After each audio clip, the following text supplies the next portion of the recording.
Okay, hello everybody. So next अपन start करते हैं। तो यहाँ पर अपन देख रहे थे जनरल कैरेक्टर या जनरल प्रॉपर्टीज़ ऑफ प्रोटीन, और उसमें नेक्स्ट अपन बात करते हैं denaturation and renaturation of protein. देखो, ये बहुत ही सिंपल सा एक फिनोमिना है या सिंपल सा आपकी एक प्रॉपर्टी है।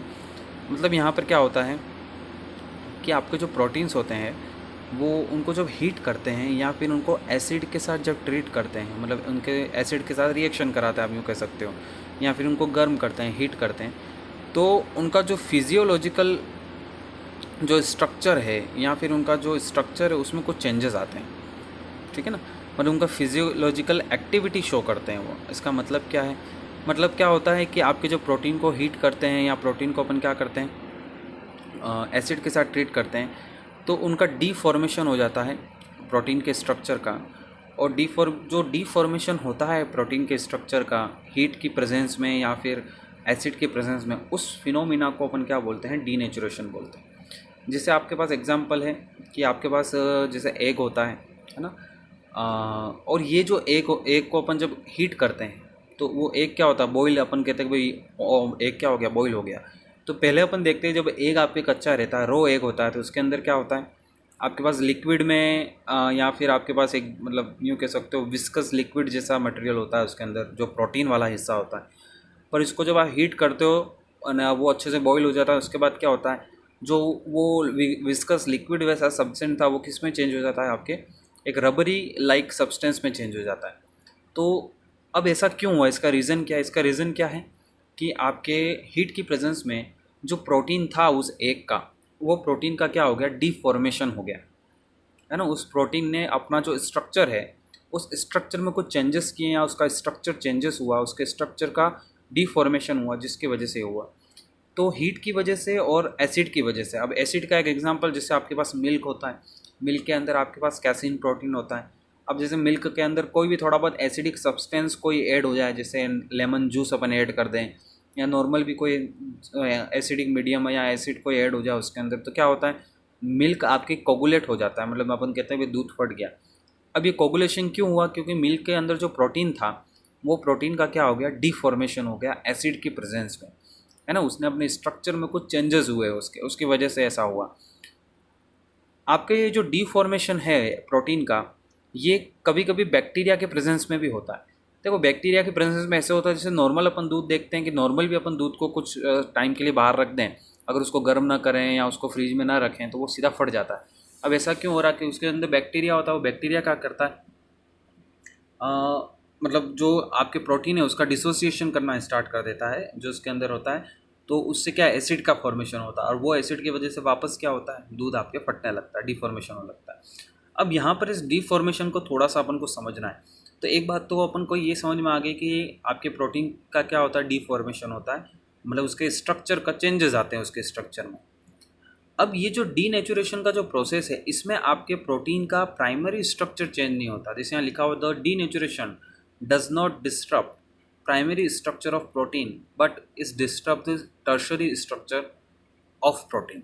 मतलब ये क्या करता है? प्राइमरी स्ट्रक्चर में कोई चेंजेस नहीं आते हैं। चेंजेस किस में आते हैं? टर्शरी या फिर सेकेंडरी स्ट्रक्चर में चेंजेस आते हैं। अब इसका मतलब क्या है? प्राइमरी स्ट्रक्चर का मतलब आप ये समझ सकते हो कि जैसे आपका प्रोटीन एमिनो एसिड से बना है या पेप्टाइड से बना है, तो उसमें कोई चेंजेस नहीं आएंगे, है ना। मतलब ऐसा नहीं होगा कि पेप्टाइड बॉन्ड कोई ब्रेक हो गया या फिर एमिनो एसिड कोई सेपरेट हो गया, ऐसा नहीं हो रहा है। इसका जो सेकेंडरी या टर्शरी, मतलब उसकी जो शेप है, एक तरह से यूँ कह सकते हो, जो उसने शेप को एक्वायर किया, उसमें चेंजेस आते हैं। जैसे यहाँ पे लिखा हुआ है, peptide chains are mainly linked by hydrogen bond. जो पेप्टाइड चेन्स होती हैं प्रोटीन के अंदर, वो हाइड्रोजन बॉन्ड से एक दूसरे से लिंक्ड होती हैं, या फिर and salt bridge have weak association and easily disturb on heating. So यहाँ पर क्या होता है कि प्रोटीन्स के अंदर जो पेप्टाइड चेन्स होती हैं, ये मेनली किससे लिंक्ड होती है? एक दूसरे से, हाइड्रोजन बॉन्ड से। या इनके बीच में क्या होता है? वीक एसोसिएशन होता है सॉल्ट ब्रिज का, है ना। इसके अंदर वीक एसोसिएशन होता है किसका? सॉल्ट ब्रिज का। तो जब इनको हीट करते हैं या फिर एसिड के प्रेजेंस में क्या होता है? ये डिस्टर्ब हो जाती है। डिस्टर्ब मतलब इनकी जो नेचुरल जो शेप होती है, नेचुरल जो स्ट्रक्चर होता है, उसमें चेंजेस आते हैं। Amino acid change on terminal end get positively charge on protonation by acid due to the presence of similar charge on such two peptide chain repel each other, which cause uncoil of the protein molecule and hence denaturation. देखो यहाँ पे मतलब क्या, तो मतलब आप heat कर रहे हो या फिर आप क्या कर रहे हो, जैसे आप मान लो कि आपने एसिड ऐड कर दिया। अब जब एसिड ऐड करते हो तो क्या होता है, amino acid chains on terminal end get positively charged. तो आपके पास जो एमिनो एसिड होती हैं प्रोटीन के अंदर, उनकी जो टर्मिनल चेन होती है, मैंने आपको टर्मिनल पॉइंट के बारे में समझाया था एमिनो एसिड का, है ना, एन टर्मिनल और सी टर्मिनल। तो इनका जो टर्मिनल एंड होते हैं ये कैसे जो गेट पॉजिटिवली चार्ज, वो कैसा होता है, पॉजिटिवली चार्ज हो जाता है प्रोटोनेशन की वजह से। मतलब आप सिंपल सा ये समझो कि आपके पास जो एमिनो एसिड है उसकी जो टर्मिनल चेन है उसमें आपके पास क्या NH2 है।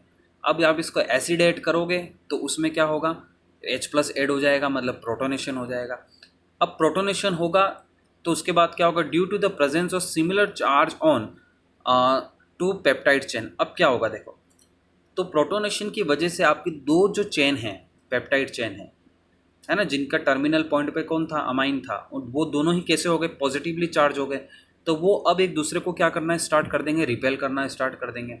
तो जो प्रोटीन का जो कोइल लाइक स्ट्रक्चर होता है, मतलब जनरली प्रोटीन का स्ट्रक्चर, नेचुरल प्रोटीन का स्ट्रक्चर आपको कैसा मिलेगा, ऐसा मैंने आपको बोला हैवीली कॉम्प्लेक्स मॉलिक्यूल होता है ये, मतलब एक दूसरे में बहुत ही उलझा हुआ यूँ कह सकते हो आप।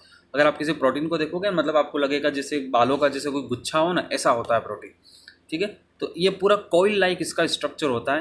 तो पेप्टाइड चेन के रिपल्शन के कारण, पेप्टाइड चेन में रिपल्शन होने के कारण ये जो कॉइल लाइक स्ट्रक्चर होता है ये क्या होता है, ये सीधी एक इस जो स्ट्रक्चर होता है, लाइन वाला स्ट्रक्चर होता है, उसमें चेंज होने लगता है, या फिर यूँ कह दो कि अनकॉइल स्ट्रक्चर में चेंज होने लगता है ना।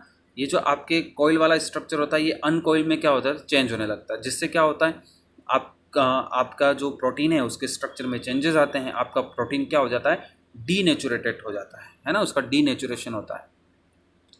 तो इस प्रोसेस को अपन, इस प्रोसेस में अब क्या होता है, देखो प्राइमरी स्ट्रक्चर में चेंज नहीं आया, मतलब प्रोटीन का जो अमीनो एसिड है या पेप्टाइड की जो बॉन्डिंग है वो कुछ ब्रेक नहीं हो रही है, बस यहाँ पे हो क्या रहा है, मतलब आप एक यूँ समझ सकते हो, देखो सिंपल सा मैं आपके पास एक बाल है, मतलब एक मान लो एक रस्सी है बहुत लंबी, उसका एक एंड और दूसरा, और रस्सी बहुत लंबी है तो अपन ने देखा जनरली वो क्या एक दूसरे में पूरी तरह उलझ जाती है। तो प्रोटीन के साथ भी यही होता है, वो पूरी तरह से एक दूसरे में क्या गुच्छा हो जाता है उनका, एक तरह से, है ना, क्लस्टर बन जाता है एक तरह से उसका। तो वो इस तरह से प्रोटीन रहता है। अब क्या होता है, किसी कारण से वजह से हमने रस्सी को सोल्व कर लिया और उसका जो कोइल लाइक स्ट्रक्चर था, उलझा हुआ जो स्ट्रक्चर था, उसको आपने सिंपल कर दिया। तो वो प्रोसेस क्या है, वो डीनेचुरेशन होता है प्रोटीन के केस में। और वो कब होता है, जब अपन इसको हीट करते हैं या फिर इसमें जब एसिड अटैक करता है या एसिड की प्रेजेंस में ये स्ट्रक्चर ऐसा होता है, ठीक है। तो आई थिंक आपको बात समझ में आ गई होगी।